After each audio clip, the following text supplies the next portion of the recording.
Hello! Welcome. Is my green shirt gonna be a problem? It's a different green. Okay.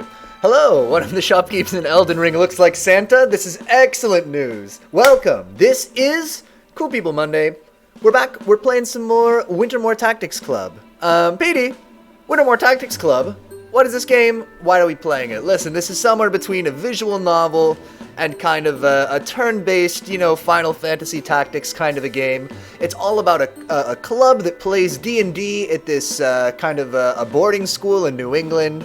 And whenever they're playing D&D, it's represented as a little tactics battle. But here's the thing. The principal has decreed that all of the clubs have to face off against each other in a big snowball fighting tournament. And every time a club loses, they'll be totally disbanded until only one ultimate club remains. And our guys say, hey, we know a lot about tactics. We know a lot about strategy. We can apply those same tactics that we use when we're playing D&D to our snowball fights. And so it happens that whenever we have those snowball fights, they happen as the tactical fight. Perfect. Great. Let's get into it. We're up next against the New Wave Music Club. How do I play this game again? With the controller? Right. It's been a hot second. But I can't remember exactly what we did at the end of last time. We got a new guy in our club who was previously from the Equestrian Club, which we defeated. I think let's go run around and ask people why they don't like Kimberly. We have a side quest to do this. That might be a good way just to get ourselves back into it. And there's a side quest allegedly at the admin building. Let's go there. Let's see if we can ask somebody. Who do I have to ask? Oh, also, let's see. Is the frame rate going to be... Let me bring up the stream stats. But I think the frame rate is going to be better here now. Tools, let's see. View, stats. Yeah, we got a more powerful computer, and now we can look at the menus in Wintermoor Tactics Club without it tanking the whole stream. Can you believe it? This is why we upgraded. Okay, so side quests, Kimberly. I want to talk to Candace, Genevieve, and Katie. I would say that I don't really know who any of those people are. That's the principal's office, but maybe somebody in the auditorium?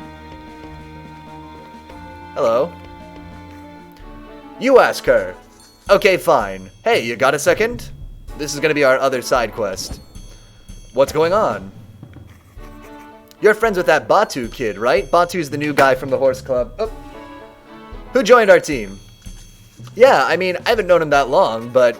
Look, do you think you could get him to join our club? Whoa, no, he's part of our club, you dinguses.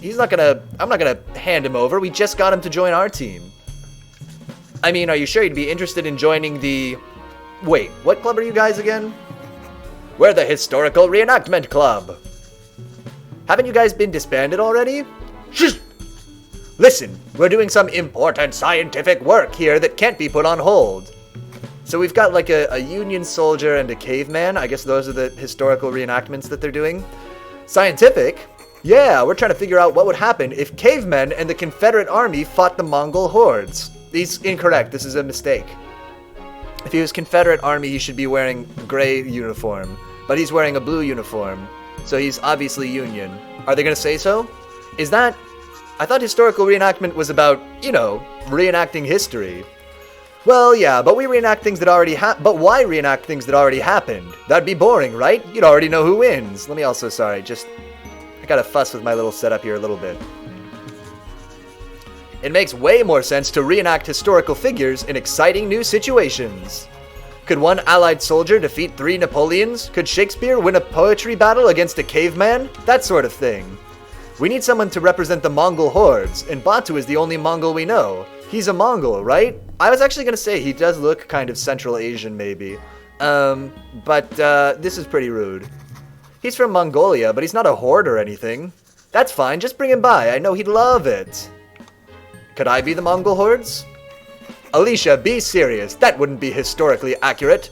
Batu is our only hope to reenact this before we can't meet anymore.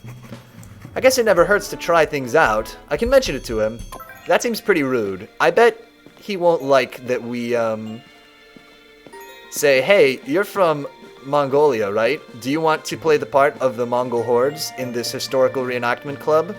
I imagine that he would not necessarily react well to that. But we could see. I guess we can try if it's the quest. Hi, Genevieve. I have a question to pass on to you. Ah, a missive. My stars. My stars. Is it perhaps from some scandalous viscount who wishes to meet in the bower and professes eternal but forbidden love? Are you from the Monarchist Club? What's your deal? No, it's from Kimberly. No, not that. It's from Kimberly. She wants to know why you don't want to be friends with her.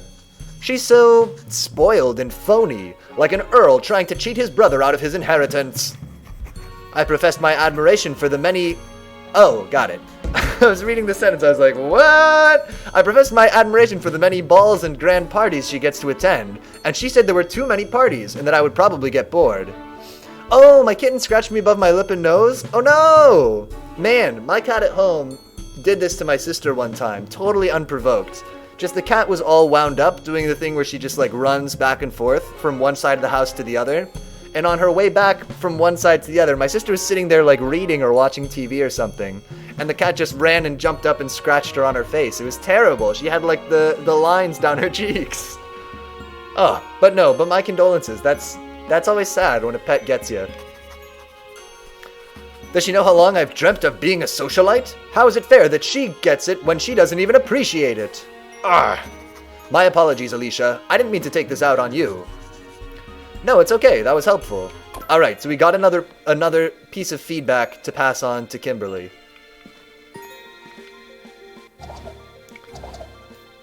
Who else? And Genevieve? My kitten doesn't do that, but she isn't around the house fully right now. She sits around where I am. Oh, okay. Oh, that's kind of cute, actually. Who's the last? Oh, plus 7 others, plus 3 others. Okay, so there could be more. The person we need to talk to could be here. Is it you? No.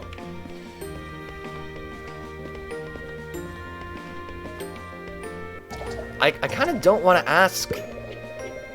It's not going to be somebody here. I try to move her when playing my PS4, as well as being in front.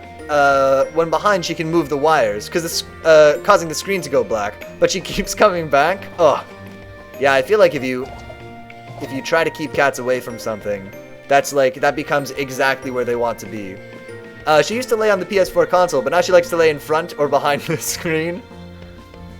What did you ask? I was typing. Oh, I was just saying that cats definitely like to do that. Like a cat, if you're like looking at a computer screen, cats love to like walk up and stand right in front of it. Or just wherever you're causing trouble, or wherever it would cause trouble for them to be. I feel like cats like to hang out. Hi Candace, I have a question for you. Really? For me? Is it about dogs? In a way. Not this time. I was just talking to Kimberly and she thought you might not like her. Ugh. Kimberly, she's just so insensitive. Remember when I got caught trying to keep that beagle in my room, and how it was the saddest day of my life when it got taken away? Wow, Candace really likes dogs. They should have given her a poodle skirt, though, IMO.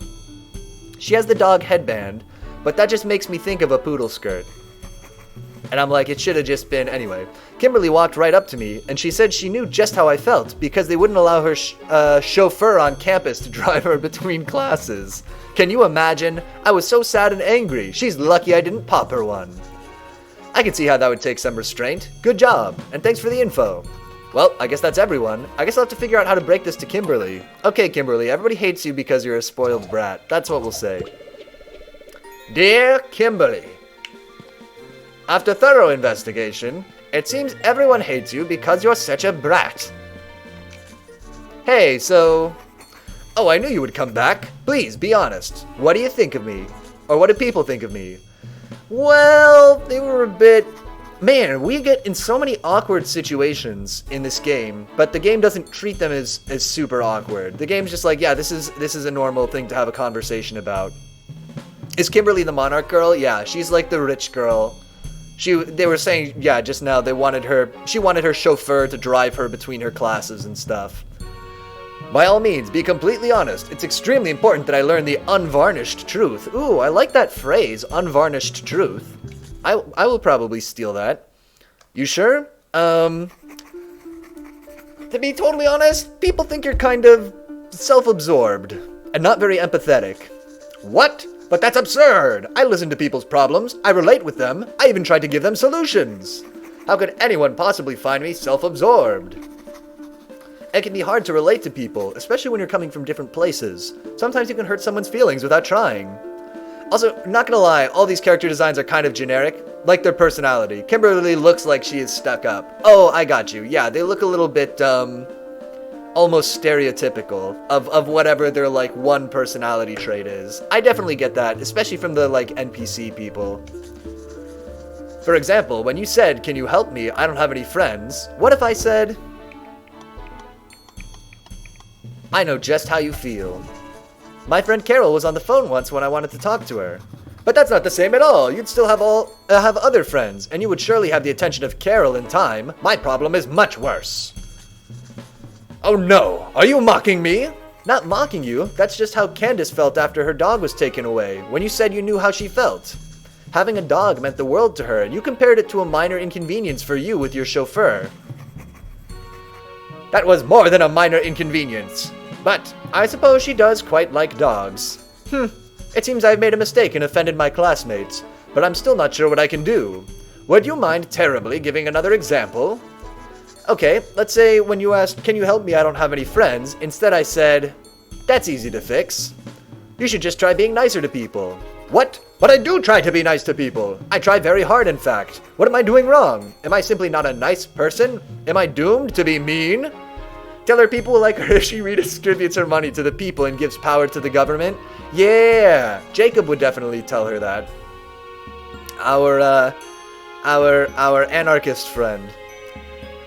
Well, he wouldn't like giving the power to the government, but he would like redistributing all the rich people's money. That's the way Katie took it when you said that the Equestrian Club's problems were easy to fix.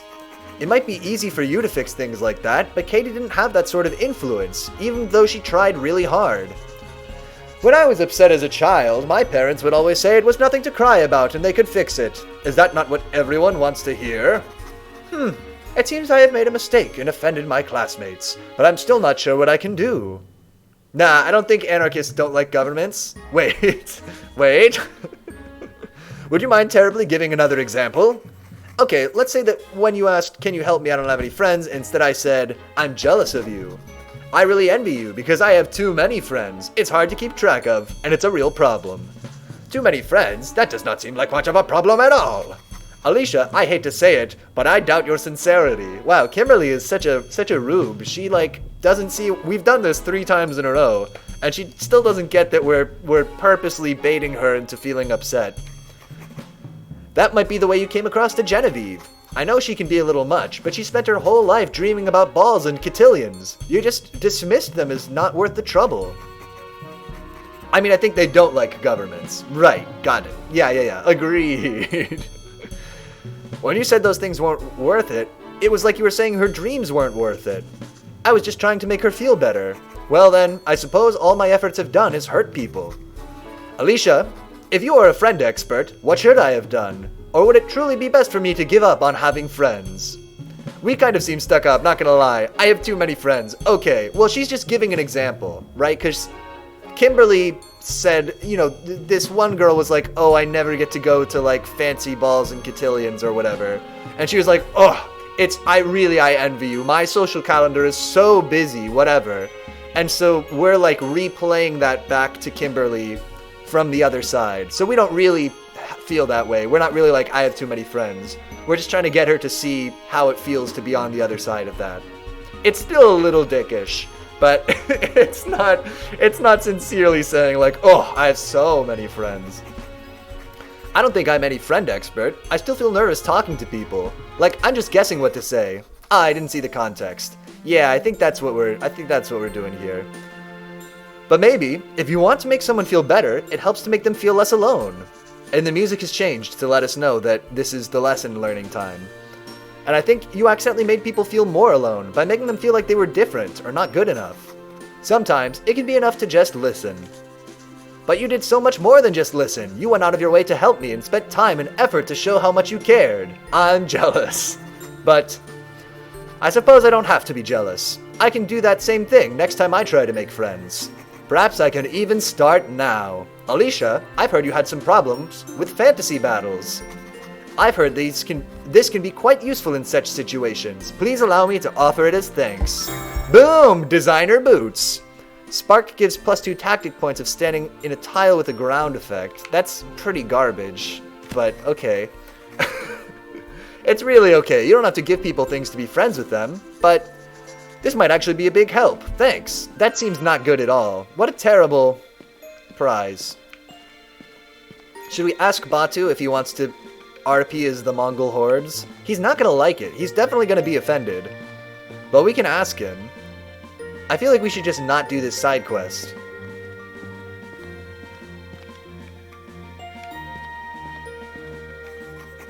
Are we ready to fight the New Wave Appreciation Club? Actually, not yet. Let me look for Batu. We'll ask him. He's probably in the art room, right? That's where he likes to hang out and draw pictures of horses. They'll never be as good as our picture of a horse. Hey, Batu, super awkward question to ask you. I wanted to mention something. What's the matter? Oh, it's nothing bad. Those kids from the Historical Reenactment Club invited you to one of their history battles. Huh? Why me? Because they wanted someone from Mongolia to reenact a Mongol horde. Oh, I guess that's kind of the only thing people know about Mongolia, huh? I'm not a very horde-like person. I tried telling them that. People keep asking me if I'm related to Genghis Khan. I know I have the same name as his grandson, but that doesn't mean I'm a warrior or anything. Batu is a pretty common name. Well, maybe you could talk to them. You can't really be known for anything if you don't let people get to know you. I actually don't like this. This is big time racist, agreed. And I also don't like that it's making it his problem to, like, educate these people. That's a lot to ask. But maybe you're right. It is a lot to ask. Batu, I'm with you. I'll go if you go with me. You can count on me. Alright, let's go confront these racists. Let's go beat them up, Batu. People keep asking if I'm related to a warlord. Yeah. It's a bad scene. Alright, let's confront this. Whoa, where'd they go? They were here. Oh, in the quad? Oh, we gotta go to the quad. Okay. Yeah, we gotta straighten this out. Hey, stop being dicks to Batu. Hey, I brought Batu by. I love Batu's, like, cool ripped up scarves. They're so cool. Great, that area by the fence is the steps, so you can invade from there. Wait just a minute. I think Batu wanted to say something first. I don't really feel comfortable invading from the steps. I feel like people assume I'm some kind of barbarian warrior because I'm from Mongolia, but I'm actually shy and I don't like fighting. So we are going to fight Stone Age people Stone Age style. That sounds messy and like a terrible idea. Yeah! This historical reenactment club is a little perplexing. Probably pretty much anyone else in school would be better at your reenactment than me. Well, shucks, you put us in a real pickle. We've already reserved the quad for a battle. You sure you don't want to share your authentic Mongolian experience with us? He looks like a rogue with the scarves. Oh, true! And the cool, like, his school uniform coat, too, like, kind of amplifies it. Like, he used to be nobility, but now he's on the lam and he's living the roguish life. It wouldn't be right. I don't want to be an invader. Mongolia's history is more than just warfare, you know. Some of the most famous leaders made wondrous Buddhist art, like the Great Zanzibar. Or Zanabazar, I don't know that name. Most of it got destroyed, though. I want to be an artist or an architect. I want to make things, not destroy them. Wait, that's it! Devin, didn't you say something about having done a poetry battle? With Shakespeare and a caveman? That's right, caveman poetry has an undeniable elegance. I would love to hear some caveman poetry. What if instead of fighting, you had an art competition this time? Batu, would you be more comfortable doing that? Yeah, if you would change a game like that just for me, I would help you do an art reenactment. Why would you call him Khan if you're a caveman? I mean, Stone Age people weren't involved in, what was it, around Middle Ages invasions? Well, that's what they were saying, is their club when we talked to them earlier, they were like, oh, we don't want to do like actual historical reenactments. We want to do like mashups. So we want to see like, could, you know, a Union soldier fight Napoleon? Could a caveman have a poetry contest with Shakespeare? And so their new idea is some kind of Mongol hordes versus, I don't know, caveman and Confederate soldier, they said, but he's wearing the wrong uniform. But it's unconventional, but maybe. It's a weird club.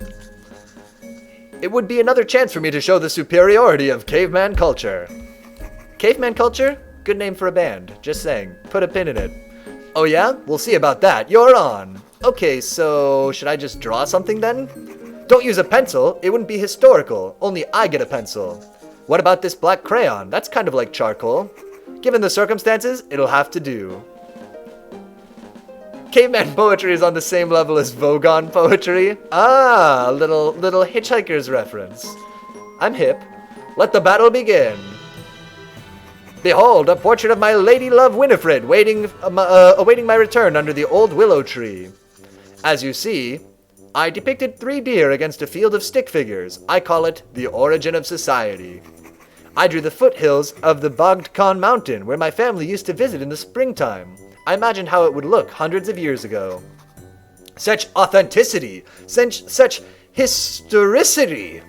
Tell Winifred I have been slain by the wonder of this drawing. Sorry, I didn't mean to slay anyone. No, it was worth it. Batu, thanks for participating in our reenactment. We probably learned something about history. Confederates and Mongolian hordes, these sound like not the best of groups. Yeah, agreed. It wasn't what we expected, but it was a successful meeting of the Historical Reenactment Club. Oh my god, the principal's here. What's this I hear about a club? Nothing, sir. No learning about history going on here, sir. This was weird. This was a really weird side quest. I actually agree. Psst, Batu, here, take this as a memento of your time here. Thanks again. Certificate of Authenticity. Trample gives enemies -1 movement for 2 turns. What powers do we have on Batu right now? Nothing. So we can give him either Certificate of Authenticity or Heartwood Saddle. Oh, Trample gets +1 range is definitely good. That's crazy good. Alright, let's go regroup in the club room. We're ready to fight, Nope, we're at the quad already. We're ready to do the fight with the New Wave Club. We gotta decide who to bring to it, though. Let's fight. Watch out, our enemies are here. It's the vile cultists of New Wave. Intriguing! I keep forgetting how good Hanya is, until she shows up and just says one word with an exclamation point. And then I'm like, excellent, fantastic. What is this New Wave? I assume it comes after some kind of older wave? New Wave is the logical evolution of post-punk. Look at him, he's got the tape deck, he's got the Devo hat, the high-vis jacket. It's fantastic. New Wave is the logical evolution of humanity. So it's music? Whatever.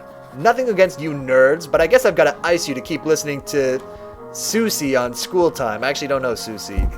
Prepare to enter the world of demons, where there is only pain. Please, demons can be easily bested with a simple protection against evil scroll. Tactics Club is our lives. We won't back down. Then let's see you prove it on the Bat-Tle. Ripper, say field. Say field! This hat sucks. Alright, there's dissent in the ranks of the New Wave Club. We can use this to our advantage. Alright, everybody ready? This seems like it could be a tough one. Alright, who do we want here? So we gotta pick our party. We got, of course, Rogi the Rogue, Hanya, and Sir Artemain. That's not a bad way to go. Let's do Eodwald, Hanya, and Sir Artemain, right? So Hanya is going to save up and cast Confusion on people, which is P-powerful. Sir Artemain is going to zip around and do damage to people, and Eodwald is going to tank. The problem is we got to be careful not to overextend Sir Artemain. That, I think, is a real risk. Oh, also we should peek at these guys' stats. Can we see? Okay, Yadwald, you go up front. And you also go up front. Okay, she's got a little bit of magic armor, but no physical armor. These guys have physical armor, but no magic armor. Okay, yeah. So we'll send Hanya over to deal with these guys, and these two guys will try to take out Baphomet. Boom. I mean, the political commentary was weird. I mean, I see what they were going for, but how did it end up like this? And it kind of forced and it ended up felt kind of forced and weird. And B, why is the guy also on about art all the time? He keeps being on like, yeah, man, I am art man, not aggressive bad man. He just likes to draw, I guess. But it was a weird one. And especially in the sense that like he's still the Mongol hordes, but just he's the Mongol hordes drawing a picture. Well, he drew a picture of Mongolia, the place where his family used to always hang out. But I don't know, it was definitely weird. Also, wait a second, he's literally donned like Khan in the D&D game? I know, it's weird. From scouting the new wave, and he's like a mounted warrior, it's weird. It's not, it feels a little insincere, I guess. Like they're maybe trying to have their cake and eat it too. From scouting the New Wave Appreciation Club, you know how to avoid Baphomet. She'll have one less movement. Okay. Okay, so how do we hit her this turn? Is this a huge mistake that's gonna get Sir Artemain killed?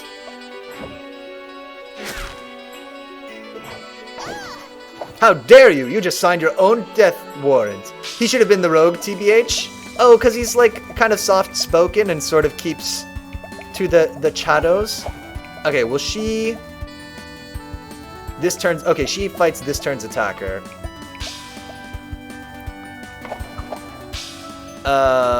This was not a great turn for us, actually.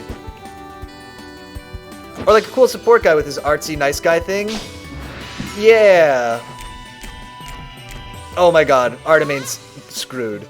I'll make this quick so I can get back to ignoring you losers.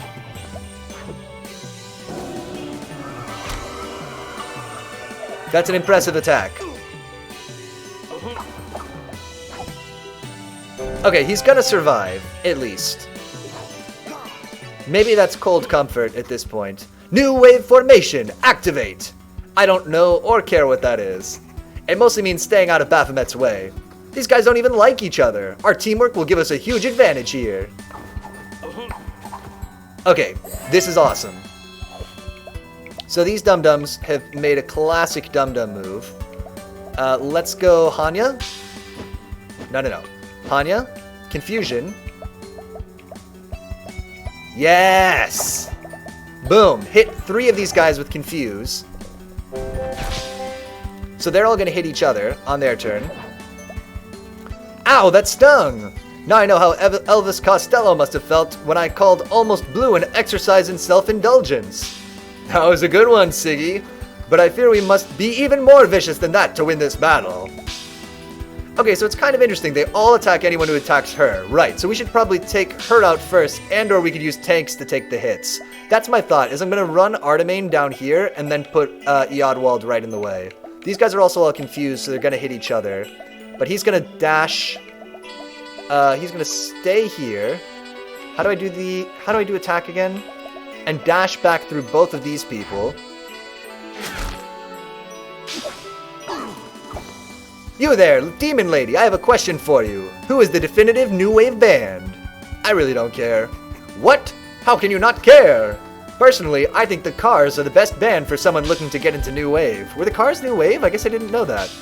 While I understand where you're coming from, I wonder how you're able to deny the double threat unpredictability of Oingo Boingo. I think the best New Wave band should be the one that doesn't suck. Shut up! I said I don't care. I've had it. I can do better without you blank brains dragging me down.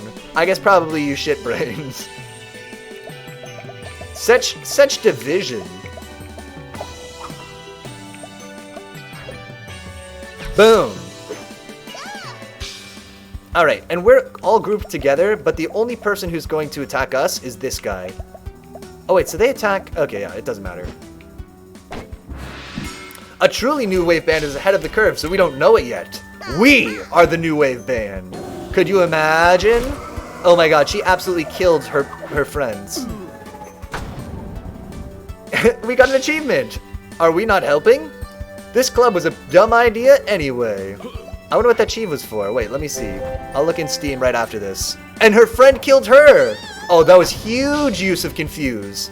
Screw this. I'm out of here. We did it. We defeated the demon. Don't think I'll forget this. I think we gotta assume she's saying fuckers. Good. Let me see what the achieve was for. Doopa-doopa-doo.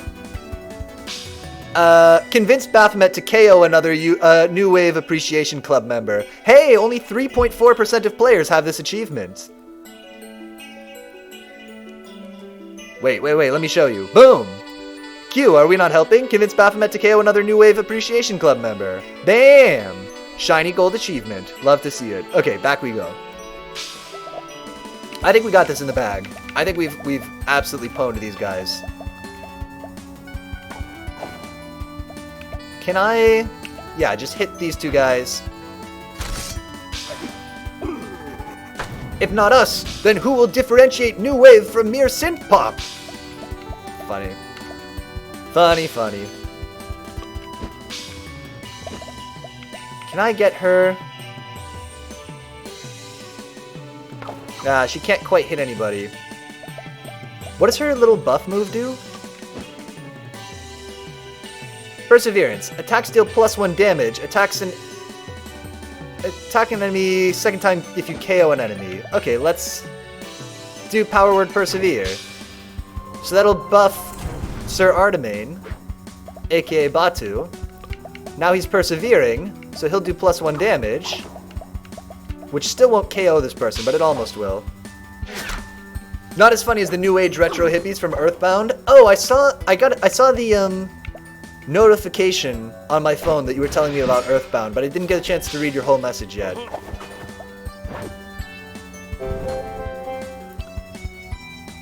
It does seem like it would be a good fit for this channel, though. If the game isn't too long. All right, check it out, and we're gonna use this ability so that we don't get dinged for not using enough abilities. Boom! Like the buzzcocks and the throbbing gristle, we may be breaking up, but our influence will be remembered forever. I was mainly giving a suggestion. Oh, okay, cool. Stage completed. Oh my god, look. It's buttery smooth. What up? What do those do for us? I can't believe we won that one. Things are getting really tough. That actually was easier than the last one, but fine. Fear not, friend Alicia. I sense our strength. It is monumental. I sense it too. You guys have some serious passion burning in your hearts. Let me tell you, it's moving. Really, I'm moved. Does this mean you'll stop threatening to disband us? Haha, no can do. A little adversity will just make you shine even brighter, right? Good luck with the next match. We lost? Does this mean Disco is going to come back? Oh yeah! Time to move on, New Wave Appreciation Club. Oh, I guess you're not New Wave Appreciation Club anymore, huh? It's time to move on, costumed students. You will burn for this. Just think of it this way. It's a chance to go back to being yourself. I think that could be good for you, Sarah. Her name isn't really Baphomet. It isn't too long. I just looked it up. OMG, it's almost 30 hours long. I must have misremembered. 30 hours is like right on the line of how long a game I would want. How long I would want to play a game for. Like, I was looking at playing Okami, and it looked like if we just, like, crit pathed it, it would take us, like, 30 hours. But I was like, I don't want to... If we play that game, I don't want to rush through it. It's something I've been thinking about. Well, sure, let's speculate. Let's talk about it. I guess you're not really supposed to talk about potential plans if you're not committed to them. 60 hours if you want to go look for the sword with a 1% drop. It's like the only equipment dropped by enemies as well. Yeah, then that's the thing, is it's like, if it's 30 hours, only if we rush through it, then like that's probably not what we want to do. I've been trying to think of ways we could play longer games on the stream, because it is limiting to only have, you know, only be able to play games that are like no more than 20 hours or so. Maybe we could start doing some longer ones. I wouldn't recommend Earthbound as high priority unless you think it looks super interesting. Let me check it out a little bit more though, a little bit more then, and look into like, yeah, how long it is if you play A, being a dumb person like myself, and B, kind of taking your time more. Because we start and stop a lot too. 30 hours isn't rushing. 28 is main story for most players, and 32 for main story and extras. Okay, that's not too bad then. Let me take a closer look at it. Yeah, anyway, I was gonna say we might shake up the schedule a little bit and try to spend more time in the week playing the main game, just to like get through more stuff, but I don't know yet. I gotta think about it. At the same time, I have this problem in my life lately where like there's more stuff that I want to do most days than I have time for now. And so like, cause I've been thinking about like, so I've been working remotely for the last, you know, year and a half, almost 2 years, whatever. More like a year and a half. And they're starting to open up the office where I work again. But I was thinking about going into work in like an office with people. But I was like, if I do that, I have to commute, and it's gonna be like 45 minutes to an hour every day, and I just don't want to give up that hour. Like I really packed my day full of stuff. It feels like recently games have been more varied. That's good. Yeah, I feel weird when like we get stuck playing one game for a super long time. It hasn't happened that many times. But I think that like we could play longer games if we could get through them in a shorter number of days, basically. Right? Like I think that the main thing is like it's not a problem to play a game for 30 hours. The problem is playing a game for like 5 weeks, right? But anyway, it's something I've been thinking about. What am I trying to do? Yeah, Baphomet's name is Sarah. Okay. I am Baphomet, and you will regret crossing me. I like her, Ankh earrings. Ravens will pluck every hair from your body. Water will turn you to ash. Oh, water will turn to ash in your mouth. Far out. That kind of talk is exactly how Hexamorg the demon used to make friends. Huh. The demon Duke Hexamorg is a famous CNC villain. I'm surprised Enfield would know about him. Oh, did we tell you the Principal Enfield has a picture of him and Max Morgaine together in his office? I'm personally fine with longer games if they're interesting, but IDK, we'll see. I mean, that's the other tough thing, is I know that there are a lot of, streamers and YouTubers and stuff who start a lot of games but don't finish a lot of games, basically because, like, just long games are a little tough. And, like, if people lose interest or something when you're 3/4 of the way through a game, it's like, you know, do we stop playing it? Do we keep push through to the end, even though people would rather see something new, probably? The principal is rooting for us for sure. It was all part of the plan. Yeah, he likes D&D. He definitely has a soft spot for the Tactics Club. What? The principal is a CNC fan? Then why does he have it out for us? Chapter complete. Nice. Sleep. In like 3 frames of animation. Oh. It's a dream about Eodwald boy. Colin? Hey, Colin, what are you doing? He can't hear you anymore. Huh? Jacob, where did you go? Where are you? Terrible dream. All our friends disappearing. Where is everyone? It can't just be me here. Can it? Hello? Anyone? Weird dog girl? No. Everyone's gone. I'm all alone. Everyone abandoned me. I'm alone. I'm always going to be alone. Oh, the insecurities. No, someone, anyone, can anyone hear me? Gone the way of disco. Interestingly, only 28% of players got this far. Save your game? Save. Good morning, students. This is Septavia, your student council president. Today marks the beginning of our pan-denominational winter holiday. Nice. For those of you staying on campus, the dining halls will be open for limited hours. The Grand Snowball Tournament will go on hiatus due to the absence of the principal and most participants. Make the most of your time off. This is a rare opportunity to focus and prepare yourself for the trials of the oncoming year. The standard schedule will resume on Monday. We will return to face it, stronger than ever. Disco Elysium. Nice. No, they're saying disco's dead in this game. It's 1981. Disco's never been more dead than at this point.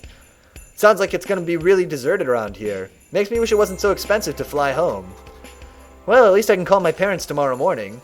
And hey, it sounds like the rest of the Tactics Club is staying for break too. Maybe we'll finally get to relax and play our CNC campaign. Oh, nice. That's awesome when you're, like, on break and you, I didn't do this in, high school because I didn't go to, like, a boarding school. But, in college, if you were, like, on break and stayed at the school during the break, and also your friends did, it was, like, super dope. Peter Bizzle, also I'd recommend Breath of the Wild, even if it's long, because it's an easy in and out game for playing, like, if you want to drop in for a bit. Right, has good consistent viewers normally, and doesn't need viewers to keep up with the whole story. That's true, that's a good point too. That definitely helps games. If there's not, like, I mean, something like this, right, is pretty hard to drop into at this point, for instance. Whoa, it's really coming down out there. Looks like we're having a blizzard just in time for Christmas. Yeah, so we got the new... Oh, wow. They really went hard on the whole color blue thing here. Yeah, I have the new PC now, so in theory, if I got a capture card, it would work. As opposed to before, when my computer was too much of a potato. So we might be able to capture console games in the future, if we go that way. Although, just having the better computer unlocked a lot of games just on Steam that we can play now. Hey everyone! Good, you're here. Get over here, quickly! Merry Christmas? Open worlds are normally good in general. They're normally are about area to area over a bigger story or journey. I can definitely see that, yeah. Don't mind him. Our new holiday gift has him a little on edge. You call this a gift? This is a threat. What? What is it? This morning when we entered the club room, this was lying on the table. What do we think it is? What's lying on the table? Except Outer Wilds, but that's not very long. Outer Wilds is one of the games that's in my too advanced for potato category. Wait, let's go to Steam real quick again. I was actually just looking at this earlier.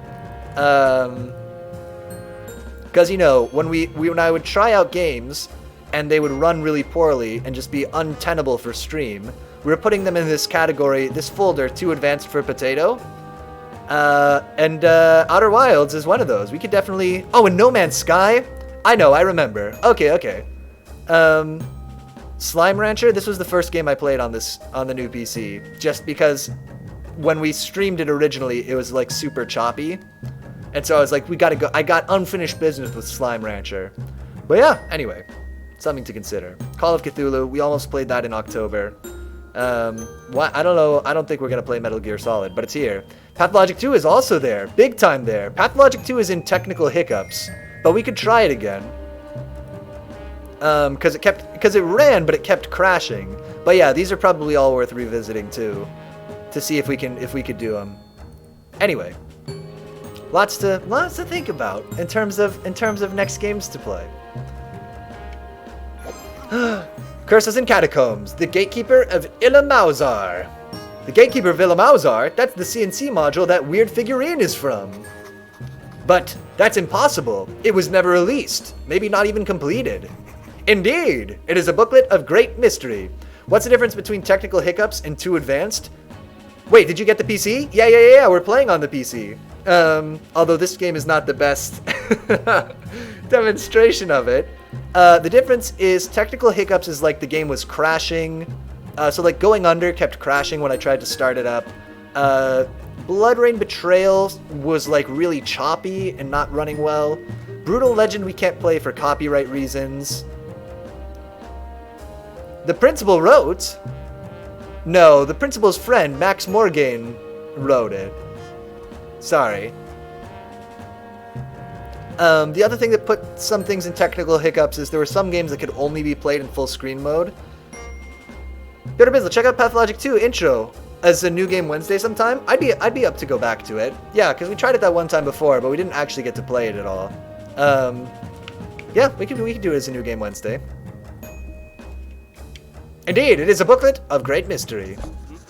It's bad news, that's what it is. It means someone knows you took the figurine. Oh, somebody else brought it here and gave the book to us, but it wasn't any of these kids. Then why don't they try and arrest us? I don't see any pigs around. Maybe it's not a threat. Maybe someone is trying to tell us something. It could be a critical clue, or a grave warning, or all of the above. The only way to know is to play it. As much as I'd rather throw that book and the statue into a river, I have to admit, can't resist playing an unreleased first edition campaign module. Yes, let us solve this mystery by playing our dramatic table game. I think Hanya and Batu might be right. Maybe we could learn something by playing the module. So I guess let's go through it carefully. No skipping story parts, I mean. They might be important. Alright, let's play some C&C. Play the mysterious module. The Gatekeeper of Ilamauzar. Today is a great day for the Knights of Lagaria. Oh, the Knights of Lagaria. Those are the very first heroes from the original C&C stories. But their stats don't seem to be here, so we can still just use our characters. I'll adapt it if we need to. For years, you have defended Lagaria Castle from Archlich Goramir and his dark army, a tireless and often thankless task. But after braving the caverns of emptiness, see Module 1B, you have found an invaluable tool for defeating your foes. A relic of the ancient deity, Ilamauzar the Just. It is a magical statue known as the Gatekeeper of Ilamauzar. Look, on that pedestal, that's our figurine for sure. There's an illustration here. It is clearly supposed to represent the Gatekeeper. The Gatekeeper's sigil, huh? I guess this is the sign of Ilamauzar. He must be some kind of deity or something. By praying to the Gatekeeper and beseeching its power, you can gain knowledge of any threats to Lagaria Castle and its knights. You lower your heads and surround the statue, allowing it to whisper into your mind. Do we though? Sorry guys, I don't think you get to make the call. This is a pretty linear module. I think we just have to do what the narrative says. Oh, the most fun kind. You are wise to seek my aid, brave knights, for there is a threat to Lagaria closer than you think. A band of saboteurs from the Dark Army has broken into the catacombs beneath Lagaria Cathedral from the sewers below. If you do not stop them, brave knights, they will destroy the cathedral with the hundreds of innocent souls inside. You know what he reminds me of? He's like the guy in the tube in Power Rangers. You know, who gives them the missions and stuff? I think that's what the Gatekeeper is like. While I still don't trust this ominous statue, that information is both relevant and actionable. That's true. Let's prepare for battle. Alright, we're going down in the sewers. There's a lot of dudes. So, again, we gotta choose our party. These guys have a lot of physical armor, and there's a lot of them, so let's make sure we put... let's actually swap out Artemane for Anhaya, and then we'll have Anhaya, Yadwald, and Hanya. She'll be able to confuse people and make them even weaker to magic. Anhaya will be able to just blast literally every single one of them, and Yadwald will tank. There's the plan. Yadwald, be a tanky boy. These two, be here and here. Boom. Battle start. Right, and we have to go first, unfortunately. Sure.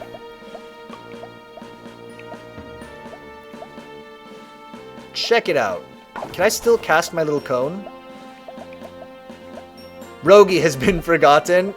Rogi's good for, like, his DPS, but, so we're just gonna put down the Magimist, which lowers people's magical armor. Because it's kind of useful. And then Anhaya can zap literally all these guys. Yeah, Rogi's good when we need to do a lot of damage to one person. But these, I mean, Hanya and Anhaya have such strong powers. Yadwald doesn't have anything to do. XCOM 2 is also something you'd love, but it's long and hard, and you can fail it. Right. I would check that out for like a Sunday game though. Although I guess you wouldn't get through a whole playthrough in that time. We can also, let's not forget that we have the XCOM we have at home. The Transformers XCOM. Alright, how do we want to do this? So here's the thing. Do you want to see something crazy? If we put Hanya here, Anhaya is going to be able to hit all of these people. Because we put the buff on her, we put the special, like, plug-in thing on her that makes it so that her attack also chains through allies. So now we're going to hit every single person here. Which is bananas. Do they go to negative magic armor if they're in the Magimist? They do. Excellent. Damn. This has got to get us some kind of an achievement, right? Let's find out.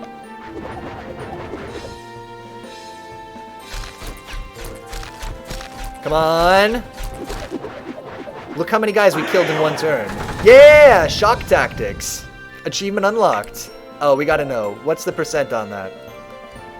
Dealt 20 damage or more in a single turn. Oh, 38% of people have unlocked it. Not that rare. Honestly, not that rare of a one. Yodwald, smash these people.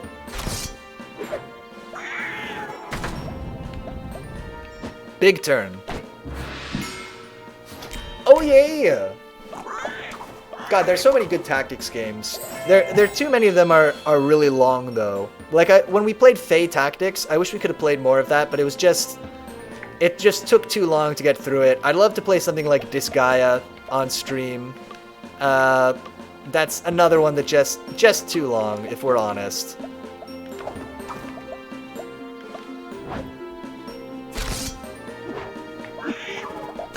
Oh, let me see. So the outside battle stuff in XCOM 2, in my opinion, is not very well presented. Oh, interesting. I like a lot of the mechanics and choices, actually. Oh, you know what we forgot to do? We need to use our superpowers here. And in fact, we can use two, so let's do it like this. It's gonna be dumb, but she's gonna use Confuse here on this guy, and then Anhaya's gonna use her special to finish it. It's pointless, but literally we're doing it to get the best ranking. On the outside battle stuff in XCOM 2, in my opinion, is not very well presented. I like a lot of the mechanics and choices, actually, but I did not realize the main quest stuff for ages and didn't realize how important it was. Oh, so is it one of these where, like, you can make mistakes in the, like, management portions without knowing, that are, like, what am I trying to say? There are some games where, like, you make a mistake, but you don't realize that you made the wrong choices until, like, you know, an hour later or whatever. Is it kind of one of those? Where, like, if you don't know what you're doing, you can really set yourself up for failure later. You have successfully defended the castle from invasion, to the thanks of all inside. The gatekeeper, having proven its worth, is set in a daze? A dice? I don't know how to say this word. Let's look this up. I'm curious. I've seen this word before. I've read it, but I don't know how to say it. It is a dais, a low platform, or a lectern. As well as that, I don't understand how certain mechanics work and didn't realize the importance of certain items like the comms room. Ah, so this is one where maybe our first run would be kind of a garbage run, where we're just like, okay, first run, we're gonna make a bunch of mistakes, but we'll be figuring stuff out. Once again, all the knights gather. Whoa! What is it? Oh, sorry, it's just... The leader of the knights is called Sir Morgaine. I think it's supposed to be Max Morgaine, the creator of CNC. He kind of looks like me. Not in his... He has a much stronger chin, but his hair is the same, where it goes really up high at the part. Basically, he's got a big forehead and parted brown hair. I guess that's the end of the similarity. Look, the illustration even has his floppy hair and everything. Damn, they got me. So, comm connections let you connect to regions, which as well as needed to like travel to regions, makes us money to buy stuff. So comms room, that lets us connect to more is important, right. But maybe, yeah, maybe you wouldn't necessarily realize that on your first run. I assumed he spelled his character's name differently to conceal his identity. Nope, just his real name, Morgaine. Perhaps they were planning to change it before this was released? Oh man, look at that knight next to him. Oh, is it the principal? It's the principal when he was a baby and he had more hair. Doesn't that look like Principal Enfield? Oh man, let me see. You're totally right, that's gotta be him. Let me check the text. Yeah, look at that, Sir Enfield. This is crazy. Does that mean Enfield was around when C&C was being created? I mean, supposedly the original C&C creators all had paladin characters, just like Yodwald. With the number of knights here, and the leader being Morgaine, it would make sense for the Knights of Lagaria to represent the original creators of C&C. So if Enfield's in this module, that has to mean he's one of them. A well-reasoned deduction, but let's not be hasty. Let us hear what this helpful but creepy statue has to say. Oh, you see, XCOM has a harsh arms race, along with permanent death of soldiers. Means you can really fall behind if you don't realize some of this. Right. Right, so you can really end up in a situation where, like, it's like you don't lose right now, but you're not gonna be able to win, you know, in the long run either, if you fall behind. Oh, brave knights, you have proved your valor many times over, but your vigil is not over. The Dark Army has agents everywhere, infesting the land with their insidious demons. We accept your charge, O divine gatekeeper. Show us the way. That's the end of the first chapter. Ready to start the next one? Sure. Are there any other side quests for us to be doing? Let's just check real quick. Oh no, it's winter. Everything's... Okay, they're like, no side quests for you right now. Everything's closed. Everything's locked. Literally the only thing for us to do is play D&D. Okay.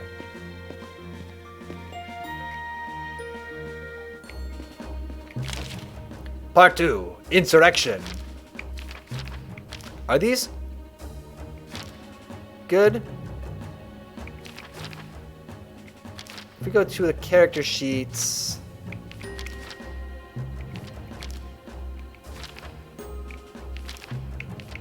Just looking. Oh wait, I want to look at...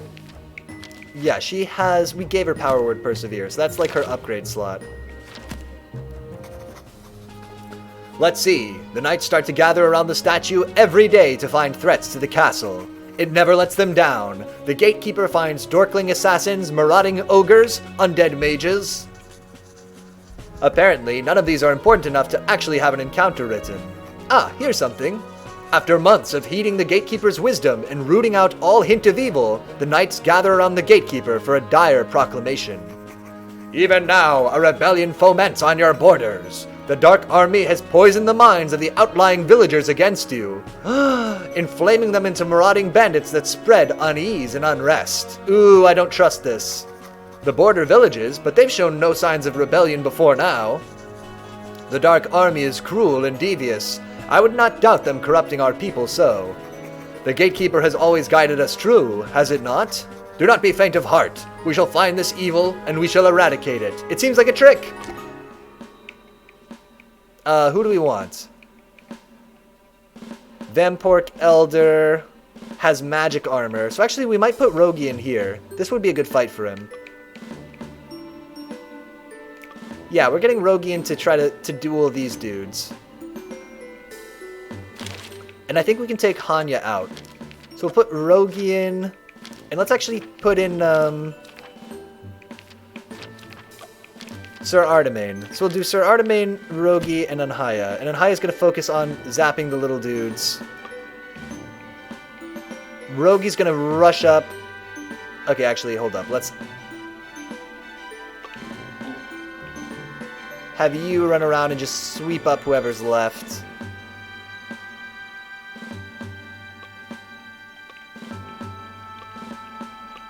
I don't know if this will work. I think this is what we need. Let me see. XCOM 2, Rango says, is one of the few turn-based strategy games I like. I haven't played many at all. Because others can feel like turn-based RPGs, but more strategy, especially rock, paper, scissors feeling, or just level-based, feeling quite a bit more about story than gameplay. On the other hand, XCOM is the opposite. All gameplay, little story, and it's great. That's quite system about using the 3D and destructible environments in interesting and adaptable ways with the guerrilla warfare style against bigger groups, rather than army versus army. That's kind of cool. Yeah, so it's not just slamming two big armies into each other. You're like sending your little team to go and take the bigger army apart. I mean, that by itself is an intriguing idea. I'm intrigued. Okay, how do we feel about this team? Rogi, Artemain to fight here. Let's just see how it goes. I'm not actually crazy bananas about this team, but... What's his special again? Oh, Smoke Bomb. Okay. Boom! Let's have Anhaya just finish that guy off.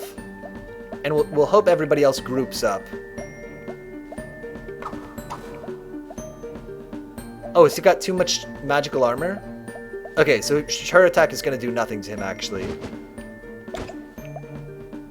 So, let's do it like this instead. What are you?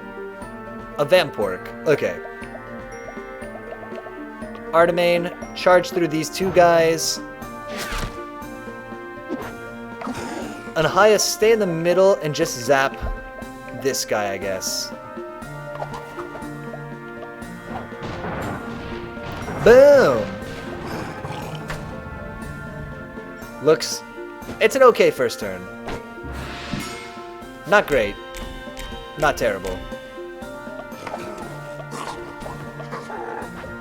No! Actually, big attack from the little Dorkling guy.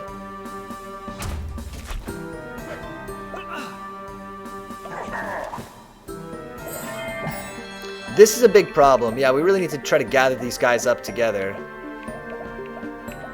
We could have Artemain try to take both of them out.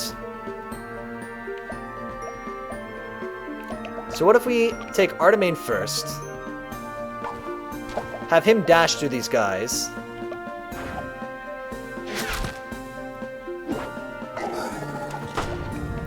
And then Rogi can't quite finish him off. But Anhaya probably can. What if she... It's a lot of attacks to try to take out one guy. But then we're all tucked in the corner, so again, hopefully we can try to get these dudes to group together. What is Artemain's special ability again? He has like the horse monk arrow.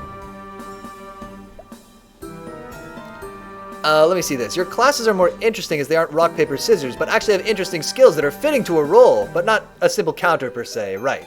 They also pick either one of two skills each level up to turn them into different things, like the sniper is a far range, one hit, but a mobile sniper, or use their weak pistol like 10 times, like a cowboy/girl, right. A vaquero. My favorite was probably the sniper, because sniping is cool and gunslinging is cool. My other favorite was the one with a shotgun and sword. Really risk versus reward with them. Man, we could also, if that kind of thing is interesting, maybe we could do it for like a New Game Wednesday. If you like games with like a lot of classes that don't just counter other classes and stuff, we could check out Disgaea sometime. I think that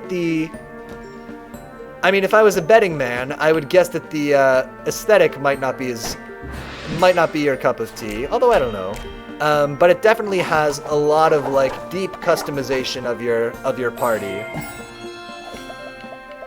in ways that is pretty wacky and definitely goes beyond just like, you know, axes beat swords, swords beat lances or whatever, you know,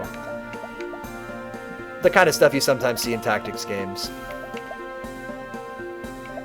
How do we want to do this? This is kind of a disaster. These guys are so spread out. Okay, we know that Rogi needs to fight the Vampork, right? So we'll send him down this way. We'll do this. Artemain, charge this guy. And then Rogi will pull him in. We gotta use our special powers. And then Anhaya will zap him to death.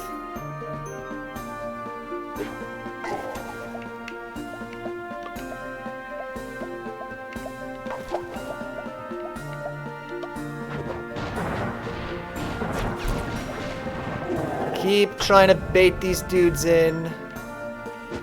I mean, I guess we gotta use 2 special powers next turn. We can probably use Monk Arrow and the line attack that Anhaya does also. So what if we try to do that? We go super line attack on this guy to just blast him. Absolutely devastate him. Good.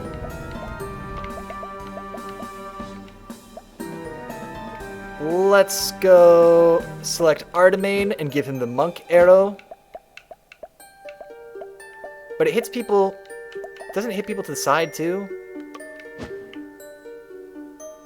Hits every square within 1 tiles of a targeted square. Right. And it's a line attack. Okay. So in theory, I believe, if we move him here, that should hit this guy for a lot. And then can we get... Shoot. We gotta redo this turn. Because we need to make sure Rogi can get a hit in. I don't know if he's gonna be able to, though.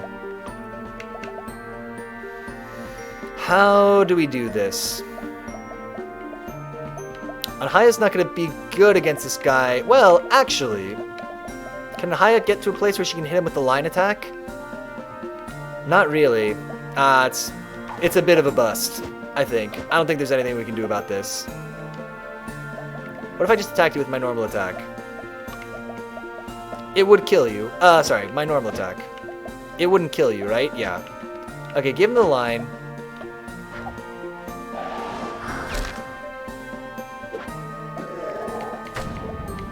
Artemane's definitely not going to be able to... Yeah, we just aren't quite set up to do it. Okay, we'll have to take an extra turn to finish this.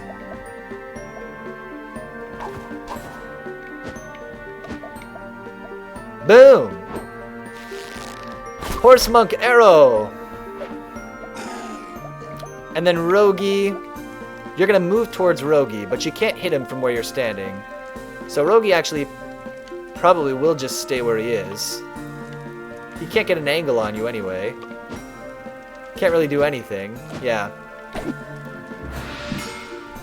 Well, let me see this. The highlight by far for me was the enemies. They were so varied and all had interesting abilities that made it really interesting to fight them. As each one hugely changes your strategy, and different types together can really make you have to think carefully.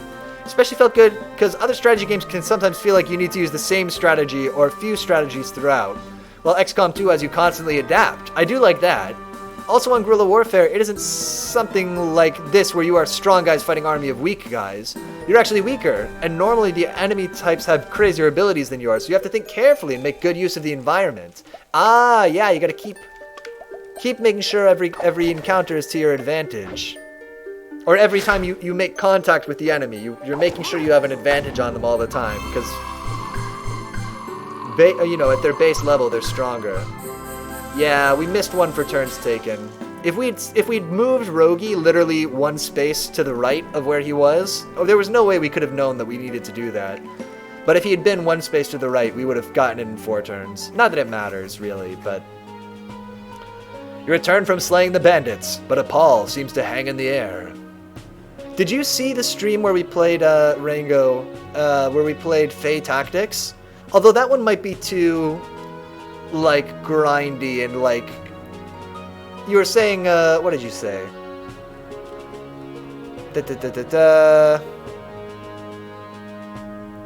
Or just, yeah, level-based. Yeah, it is kind of... That game is kind of more leveling up based. You return from slaying the bandits, but a pall seems to hang in the air. For one night, at least. This action did not sit well.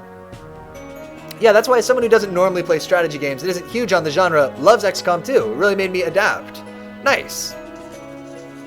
Brothers! Brothers! I am uncertain as to the justice of that fight. These people were poorly provisioned, starving. Had they any choice but to steal? Perhaps we should have tried to reason with them. My heart is in turmoil over the gatekeeper's oath. I fear its counsel hides a deceitful darkness. Huh? What was... Oh, power outage. Actually, a little bit dangerous in the snow. That was a coincidence, right? It had to be. It's just a blizzard outside? Nonsense. This book has a strong electropsychic resonance. Electropsychic is a good word, too. Either way, we're not going to be able to keep playing in the dark. I think there's a bunch of candles and matches in the storeroom by the stadium. I can go get some if you want to keep going. I'll go with you. We'll be right back. To the storeroom! No surprise that Jacob knows where the matches are. That's the science lab. The art room.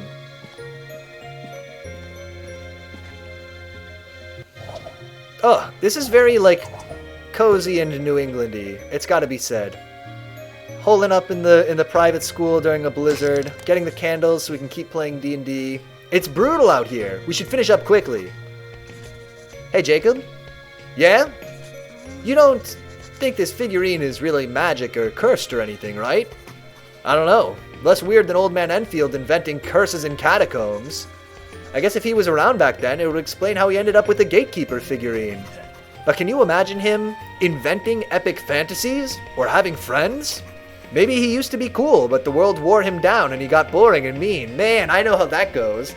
This sentence is like my autobiography. Or not my autobiography, I didn't write it. This is just a biography of Piotr.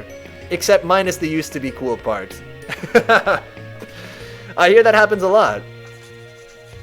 Maybe. I still think there's something weirder going on here. Guess we'll have to finish that module to find out. We got the candles.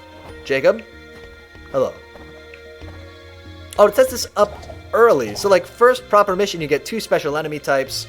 A commander who has a little more health than normal enemies can call in backup at any given time and can target one of your guys, making them take more damage. But, oh man, he isn't too interesting compared to the other. The other is an alien with a lot more health than the others. He only has 1 direct damage attack, he barely does, and has terrible accuracy, but he relies on psych abilities like bringing the dead back as slow zombies, making your guys panic, and even mind-controlling your guys. Oh man, so yeah, so a lot of, you're right, it's not any given time, if given time. Oh, right, he can call in backup if given time. Gotcha.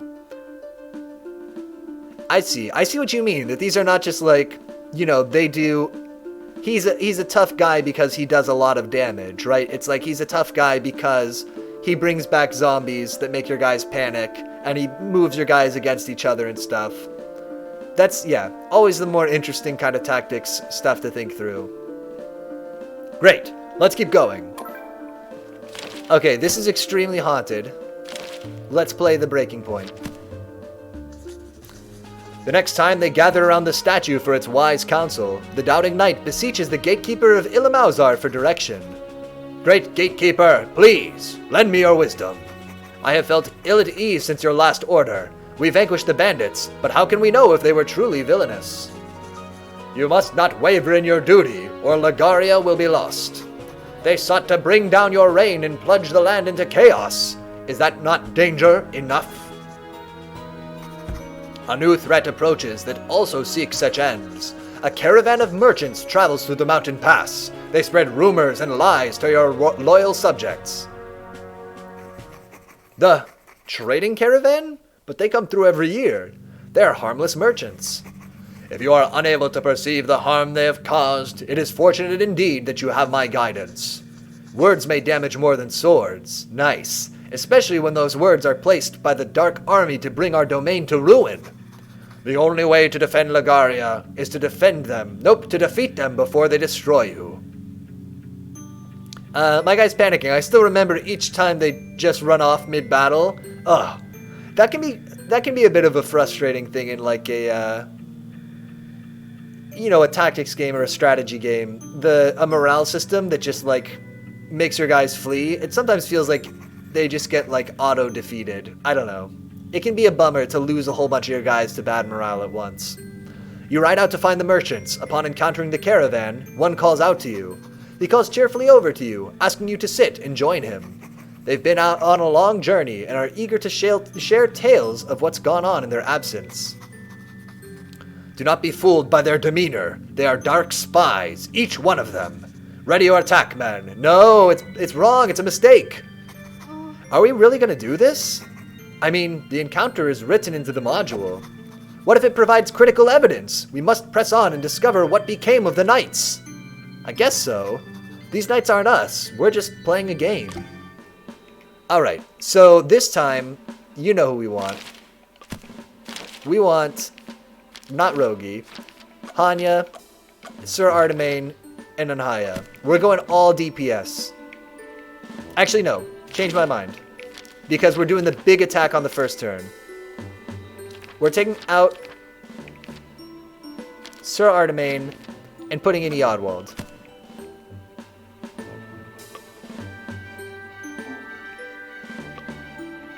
Yes? So you can see what we're going to do on this first turn, right? Oh yeah! I know it's just a game, but attacking these merchants feels wrong. I guess the only thing we can do is win the battle quickly and move on. Yeah, just make it quick. Good idea. That will surely absolve you of any feelings of guilt you may have. So I'm actually going to move on Haya here because my goal will be to shoot a laser beam down here at some point. But first... Boom!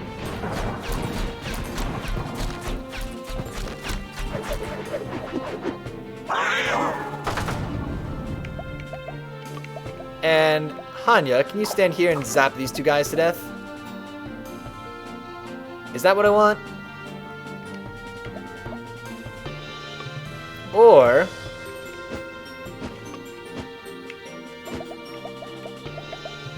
there's another snake lady woman who has a sniper. She can shoot acid pools around an area, and she uses her tongue to drag one of your guys and hold them captive like a boa.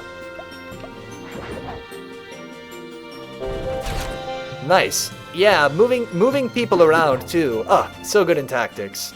Idea, perhaps we don't have to kill these merchants if instead I use my psychic powers to make them turn on each other. According to the CNC morality rules, mind controlling them into killing each other is way more evil than just killing them ourselves. You speak truth. That is exactly the sort of behavior a psychic detective exists to stop. Observe!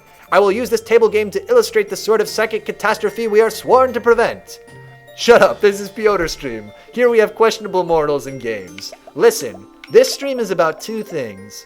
Questionable morals and terrible business decisions. That's the way that we roll on this channel. Oh my god, Anhaya is gonna get absolutely mobbed.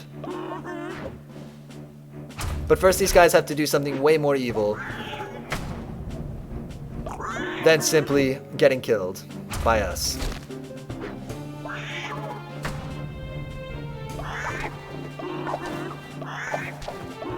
Shoot! Oh, that's fine. We can take one hit. Unfortunately, we aren't set up to do our super laser beam. How do we want to do this? Okay, so check this out. These guys are all weak, right? So, we send Anhaya over to do her buff. Power word persevere. Can she reach? Yes! She casts it on Anhaya, which will mean that if Anhaya kills somebody on her turn, she'll get to take another turn. Right? So, Anhaya goes over here and starts killing literally everyone. Persevere! Keep attacking! Oh, could we have moved her further up? No, that's it. Okay. Still, that was crazy bananas huge. And then we'll use a superpower on our next turn to kill the last guy, and then we'll be done. Oh man, that was so good. Persevere and Anhaya with the chain lightning combo so well together. Give him the Skull Crusher.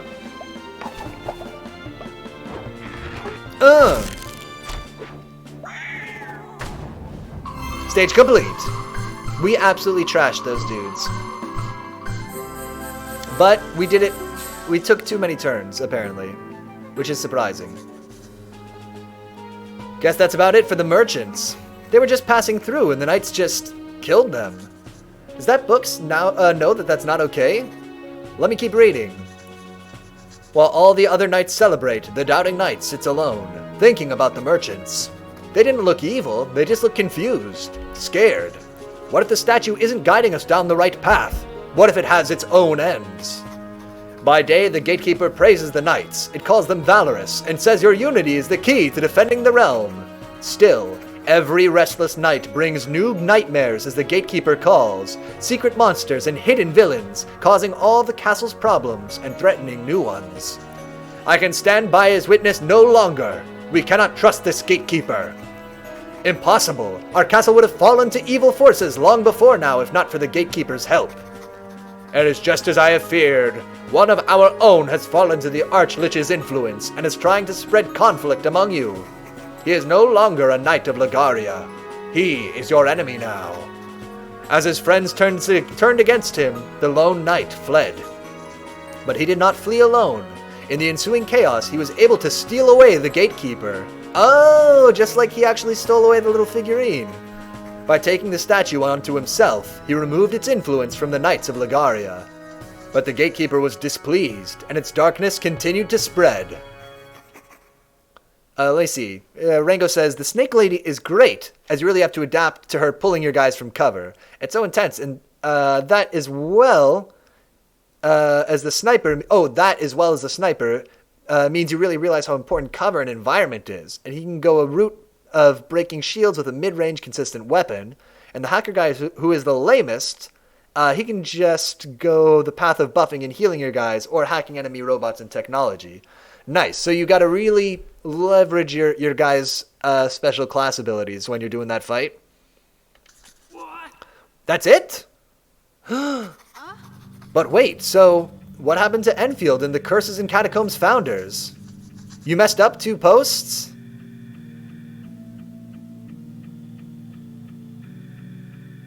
What do you mean I messed up 2 posts? I see the Snake Lady one. Oh, I missed 1 post. The Snake Lady is... Right, I missed... The Snake Lady is great as you really have to adapt to her... No, I read that. Oh, I mixed up 2 posts. I got it. So I was reading one and I looked away and I went back to reading your other one. Okay. You read half of one and half of the other and thought you were reading one. Got it. Let me see. So anyway, as well as Sword, Shoddy class, Sniper class, you also have the Grenadier, who is way more obvious and is beneficial when you really realize how important cover and environment is. He can go a route of breaking shields with a mid-range consistent weapon. Got it. And the hacker guy, who is the lamest, has he can just go the path of buffing and healing your guys, or hacking enemy robots and technology. I see. So still the same conclusion, but yeah, I see that I mixed those up. Well, I mean, I doubt they actually fought real bandits or killed bystanders or anything, but judging by the fact that he's here now, and everyone else went on to develop CNC and got super successful, maybe he disagreed with their direction and they kicked him out? That would explain why he's not in any credits. Furthermore, he must have stolen the statue in real life, or at least this figurine. Exhibit A, we found it in his office. So, did the statue get to him? Is that why he's breaking up all the clubs with his snowball tournament? I don't know. Maybe he's just still bitter that his club kicked him out, so he wants to get revenge on all the other clubs. I mainly thought it was a bit funny. Sure. If relatable. We can't eliminate the possibility that the figurine holds some power or importance. We should keep it locked away while we continue to investigate. So what do we do now? We need to take that mother sucker down is what? Maybe there's some kind of concrete evidence that we can use to get him arrested, or at least fired. For doing what? Stealing a figurine? Making a snowball tournament too high stakes? I feel like we could probably get him fired for that, yeah. Batu hasn't said anything in a while, huh? Hey, today's Christmas Eve, right? Huh? Oh yeah, I guess it is. It's the 5th night of Hanukkah, too. So, I've been thinking, maybe to liven things up a little bit, we could do a little gift exchange.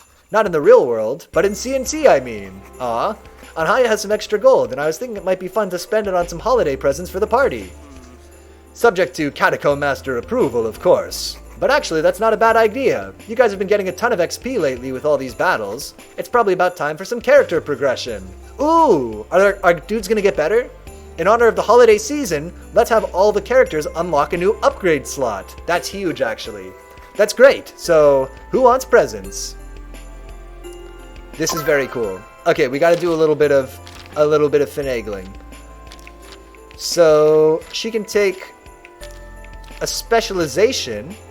Gain Power Word Inspired, a limited ability that gives basic attacks +2 tactics for 2 turns. Or... Wait.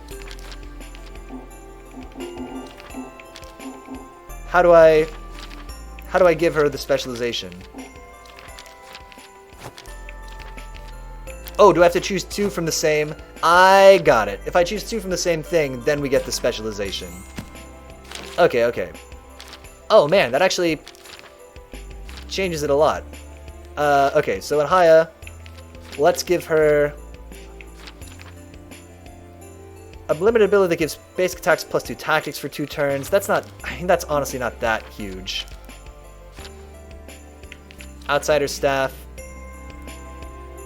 We don't have... Oh, we do have these. So we could get... Brilliant Beam places fire tiles, and her basic attacks deal +1 damage if they have 3 or more targets, which is pretty huge. Spark becomes Bright Fire Breath, an arc attack that creates fire tiles. I actually don't want that. So let's stick to the tactics focus. Rogi has Electric Handshake. He does +1 to unhurt enemies, right?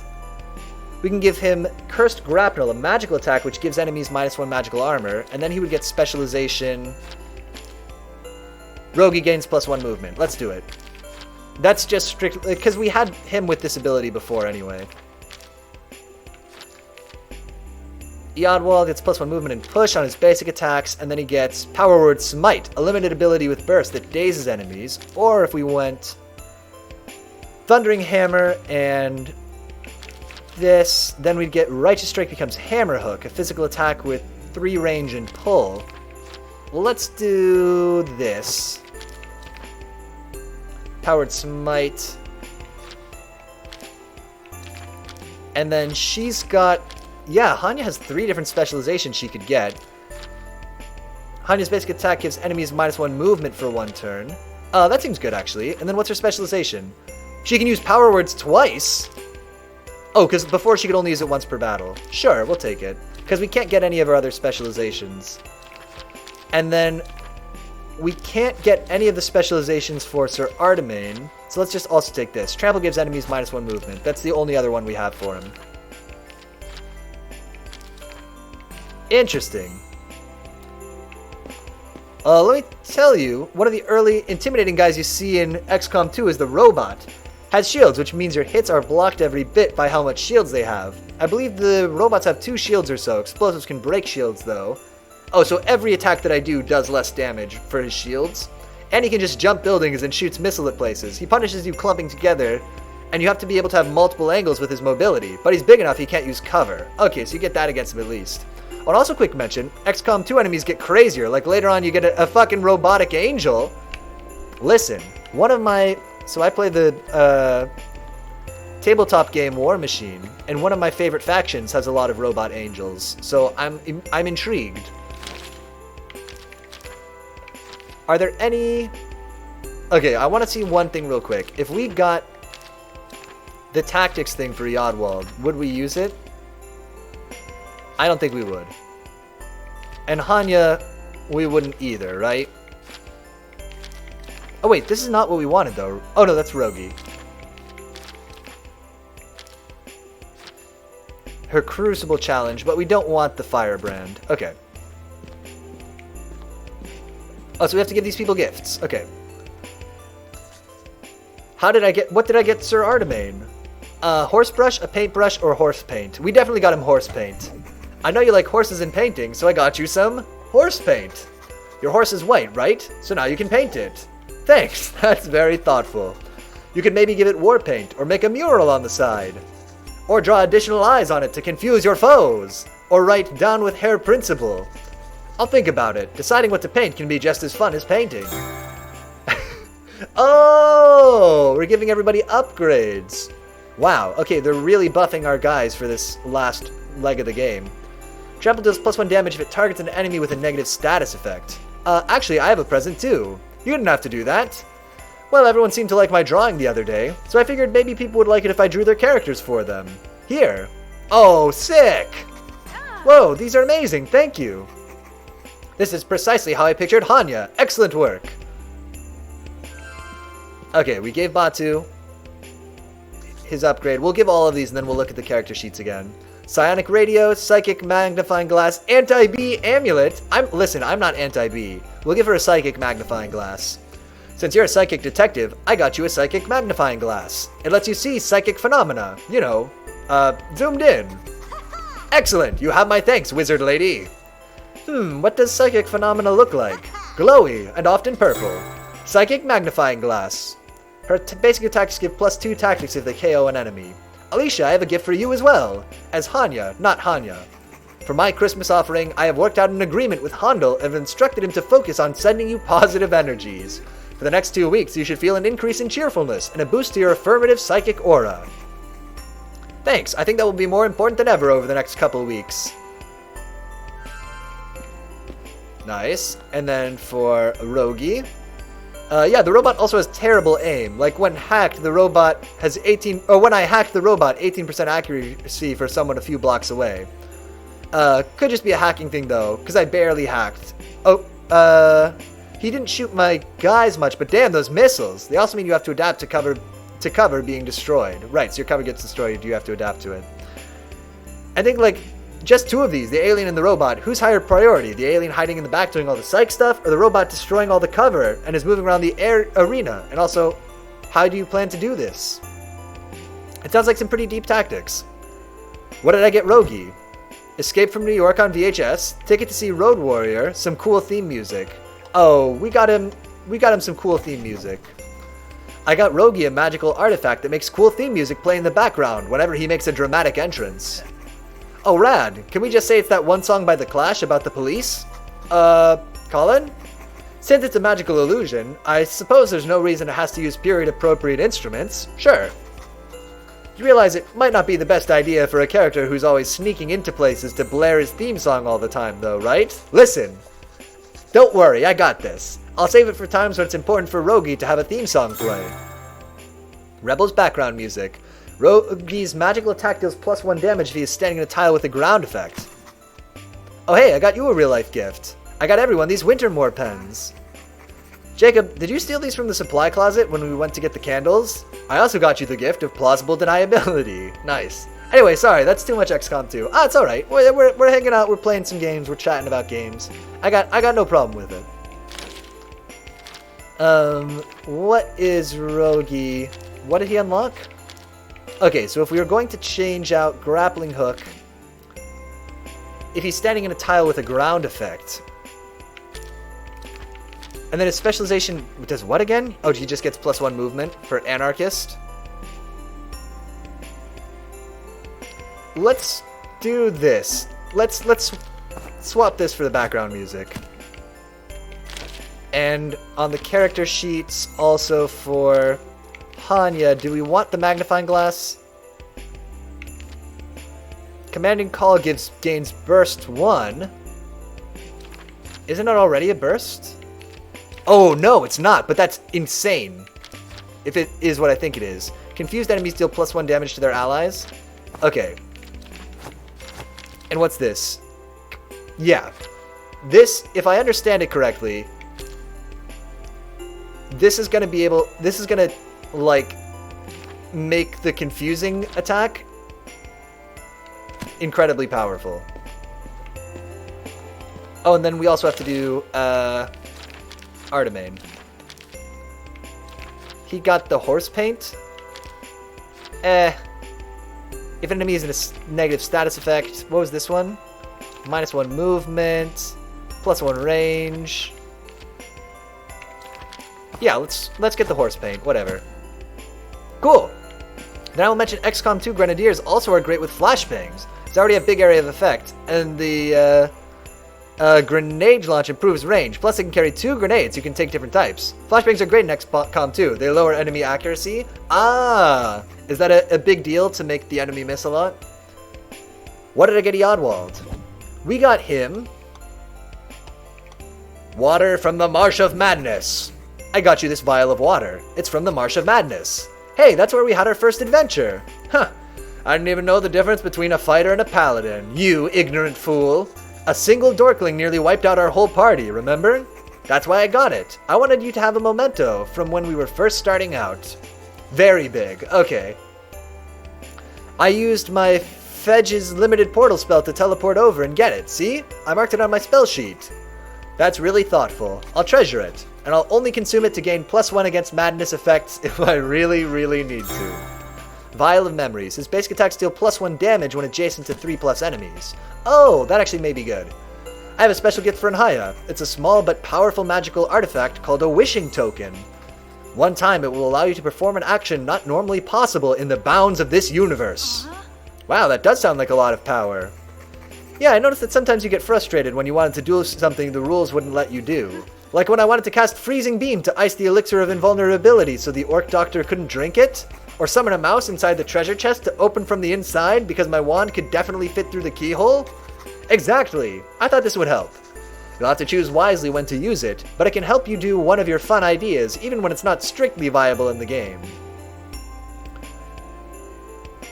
Oh, the power's back on. Merry Christmas, everyone. Cool. Everyone want to go to the cafeteria and eat canned Christmas meats? I don't know what those are, but sure. Sounds like just the thing. Tactician's Pen. Spark gives +2 tactics points if it has 3 or more targets. Tactics points, are they that big a deal? We get them pretty quick. Anyway, that was a nice way to spend break. It was good to get to spend a little downtime with my friends. But what a lot of fuss over such a weird little... Huh? Wait, didn't I leave the statue right in the trunk? Where is it? Uh-oh. Going to jail.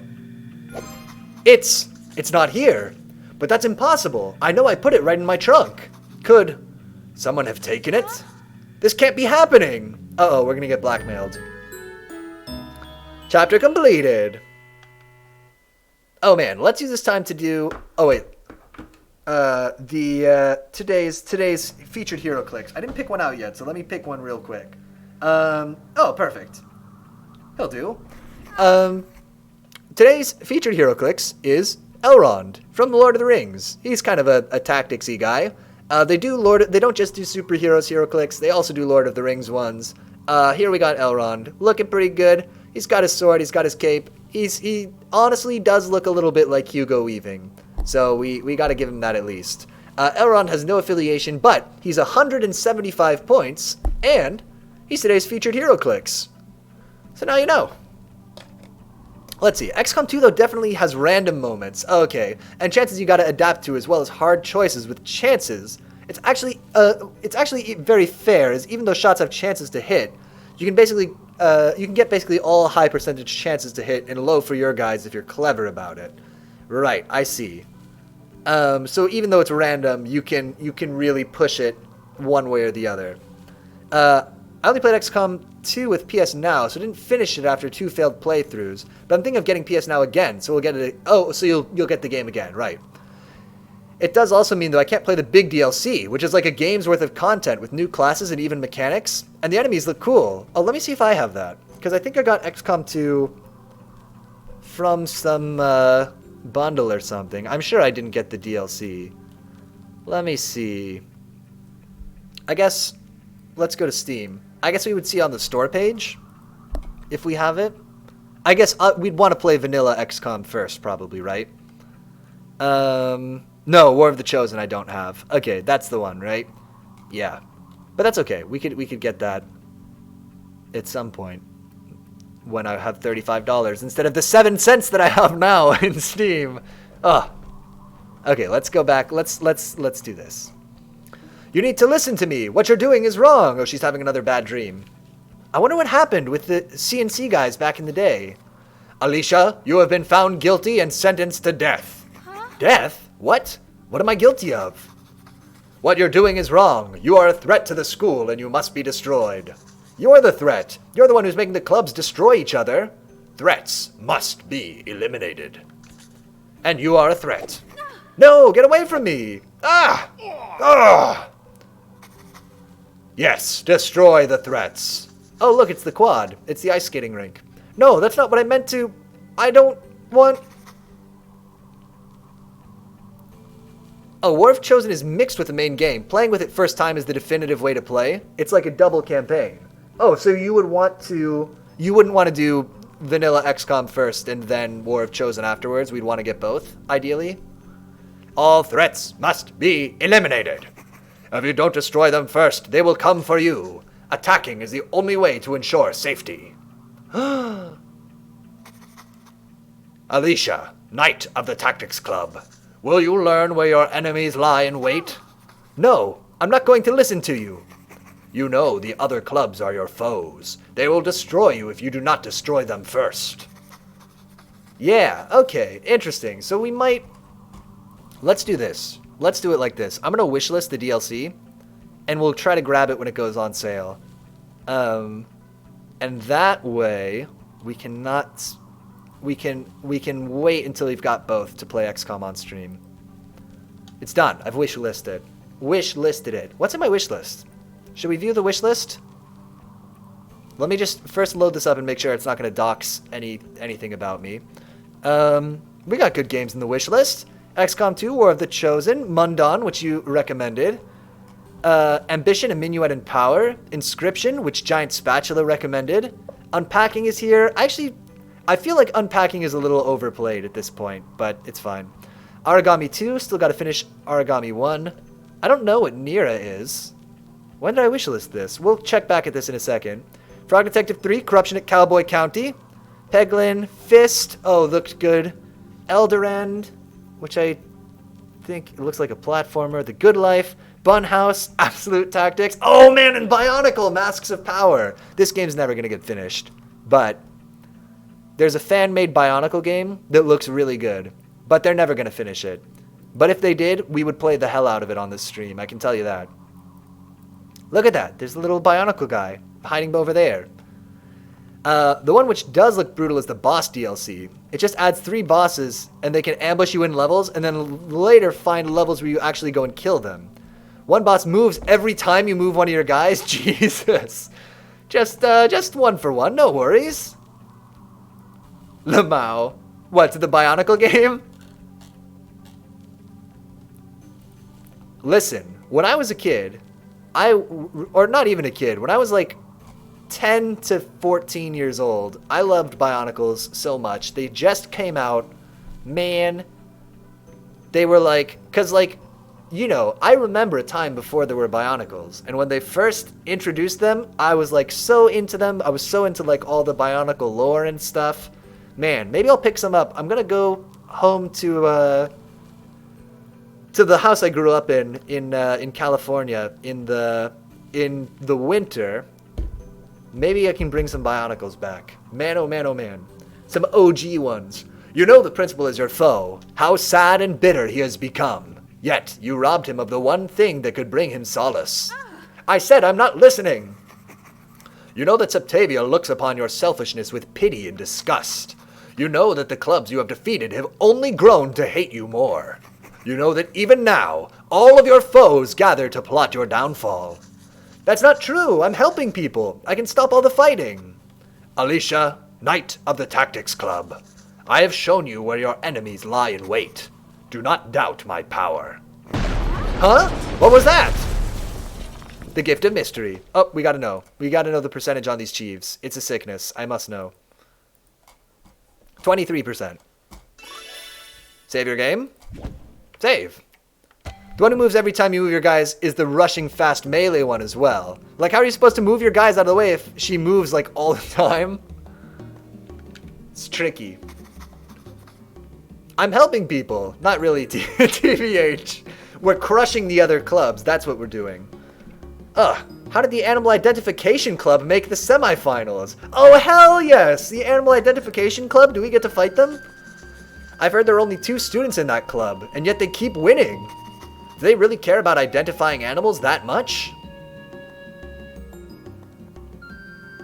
Oh, look at these cool kids. Introducing The Animal Identification Club. It's not the Furry Club. Don't think that it's the Furry Club. That's not what it is. It's the Animal Identification Club. Yeah, destroy them. What are we gonna do? They seem really tough. Remember, we are animals. We know how to fight when cornered. Yeah, but they keep getting bigger, and they beat that club with the robot horse. True. Hey, I can identify these. Humans. The humans. Don't panic. Listen, you trust me, right? Yeah. I promise it'll be okay. We'll find a way to beat them. Catgirl, hell yeah. Listen, we're not going to let them take away our club. Okay, yeah, thanks. You always know what to say. We won't let them destroy our identities. I identify them as a bunch of people who are gonna lose the tactics battle. Oh yeah! Guys, I have some bad news. The figurine is gone. What? Where did it go? I looked everywhere for it last night. I know exactly where I put it. It just disappeared. Ugh, of course this would happen now. It seems like everything's going wrong all at once. It's not enough with the snowball tournament and Jacob getting called down to Enfield's office. Wait, Jacob is in trouble again? Oh god, he didn't have anything to do with that noise last night, did he? Nah, that noise was our death trap of a skating rink turning into a giant sinkhole. Jacob's in trouble because someone spray-painted graffiti of the gatekeeper's sigil out on the stadium. Whoa! What? That can't be a coincidence. The statue disappears on the same day as someone sprays its symbol on the wall? This starts to feel like some Call of Cthulhu stuff, man. The Animal Club girl, apart from the cat girl stuff, does look like someone I could imagine as a teacher at college. Oh, I gotta reappraise her next time we see her. Oh, and we have to remember to check the calendar for the new cat joke for this chapter. I don't know what to tell you. Jacob's been called down to the office since he's the obvious suspect for any new graffiti, and Hanya is investigating the mark. Go talk to those two, I guess, if you want to know more about what's going on. I have my hands full trying to figure out how we're going to prepare for the next round of the snowball tournament. Alright, I guess I'll go see what I can find out. If you see either of them, could you tell them that Tactics Club is supposed to be meeting? We can't play without them. In the meantime, maybe we can keep figuring out White Falcon's lineage. Oh, that's his horse's name. You said his great-great-grandfather would have been alive during the Siege of Whitethrone, right? Could he have fought in that? At least someone appreciates the work I put into world building. Yeah, the cat joke. So there's a calendar that every chapter has a new cat joke. Alright, here we go. Oh, a cat calendar. It's got some jokes. Let's see today's joke. What sport do cats play? Cat skitball. What do they play? Paws, cats, meow, purr. I think it's... Oh, what do they play? Baseball, football, soccer. I'm thinking cat skitball, even though it doesn't really work. What else do cats have? Let's just find out. Hairball! It's good.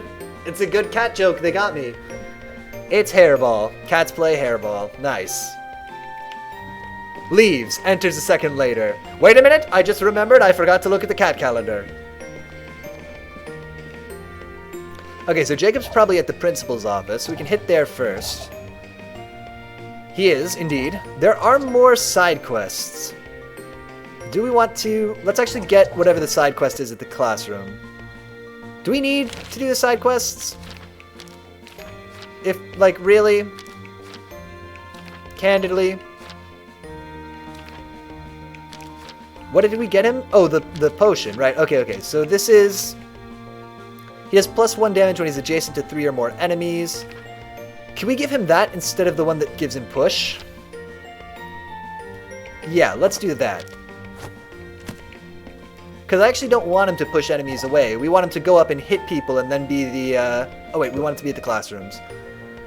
To be the link them together for our lightning attack. Who writes the cat jokes? Hopefully not the enemies we're about to epically crush. Who are a club then for some reason.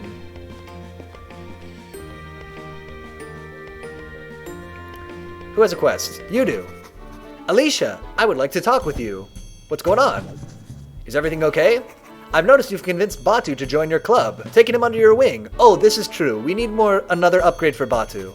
I hope You're not angry about that, are you? No, you are attempting to show him kindness. I understand and approve. However, as former leader of the Equestrian Club, I still feel responsible for his well-being. I worry about him. He guards his feelings closely. Are you sure he's really fitting in and not just hiding? Oh, Batu's doing fine. He found the perfect CNC character for him and he's really gotten into it. Good. I trust your word on this. I mean, I think he's okay? Oh geez, could Batu not be okay? Is he just hiding his emotions? Maybe I should try sneaking a look at the club room to see what he does when I'm not around. Okay, we can do that quickly enough. And then we can unlock a specialization for Batu.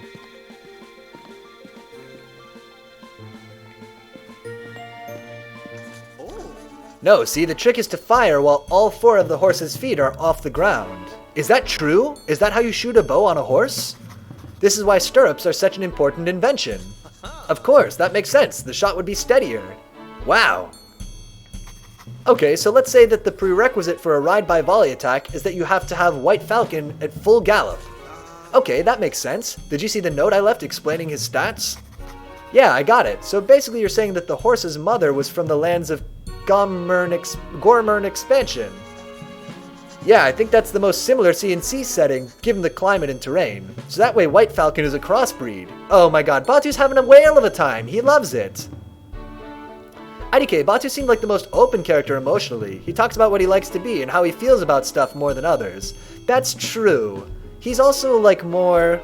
I think the other characters are not as self-aware as he is. Like, Hanya is such a goofball. I mean, she's, you know, they say like she's bossy or whatever, but she's just like a bit of a goofball and kind of doesn't realize it. Or I think Batu kind of knows himself. That's the sense that I get. Also, not gonna lie, Batu has a dumb face. He looks so derpy. His expression is a little bit like... I see it.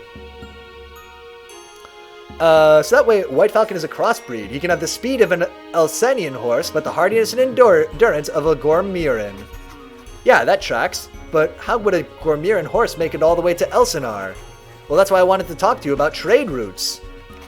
Seems like they are enjoying themselves. I knew I didn't have to worry. Ah, upgrade for Sir Artemain. Gorman Stirrups. Trample gives +2 tactic points whenever you hit 2 or more targets. We're probably going to give him that one, just because it will let us unlock some specialization. So this is the one that... Oh, yeah. We'd be trading away Horse Paint, which is +1 damage to enemies with a negative status effect. But now he gets +2 tactics points whenever you hit 2 or more targets. And then Horse Monk Arrow gains +2 range. That seems very good. Horse Monk Arrow is P-good. Batu seems like the coolest character so far. And I get you, he seems self-aware. Yeah. I like it. I appreciate that about him.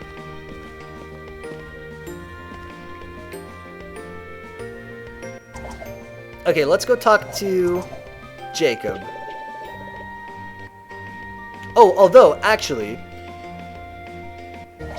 what are the New Wave Appreciation Club up to in the library?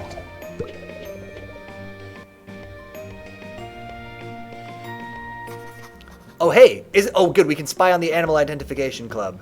Isn't that the Animal Identification Club? Maybe we should try spying on them.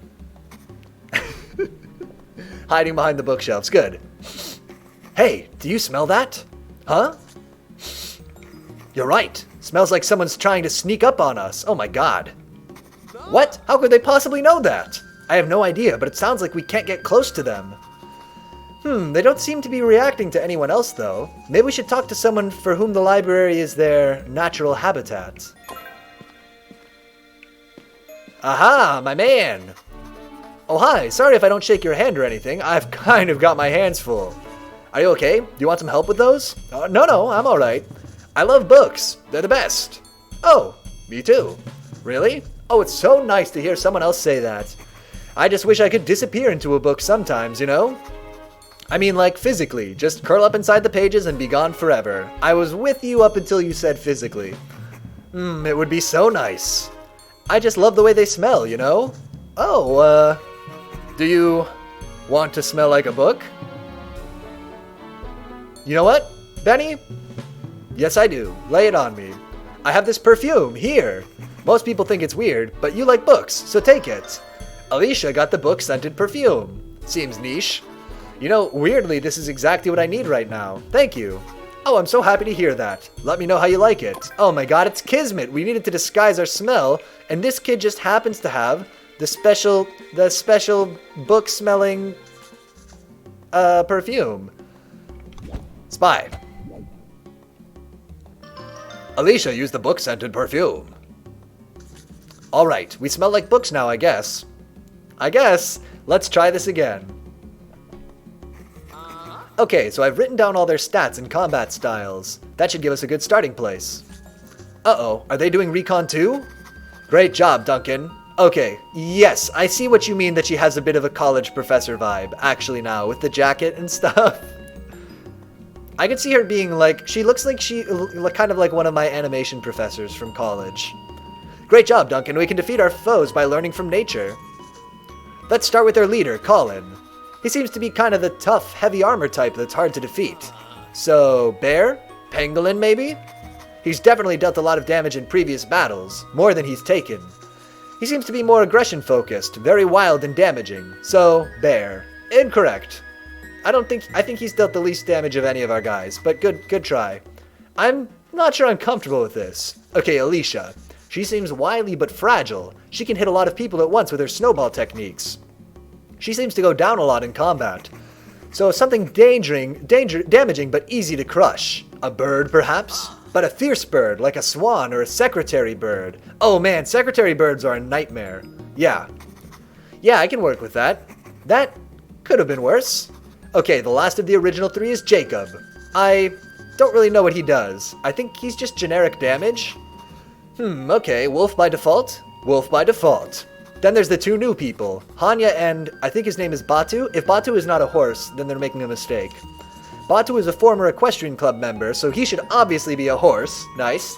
Hanya seems to have some kind of confusing effect on those around her, like they're trying to fight two people. A cobra, perhaps? Or something that tricks its prey beforehand, like a frogfish. I guess. She's still a little wily, hard to pin down.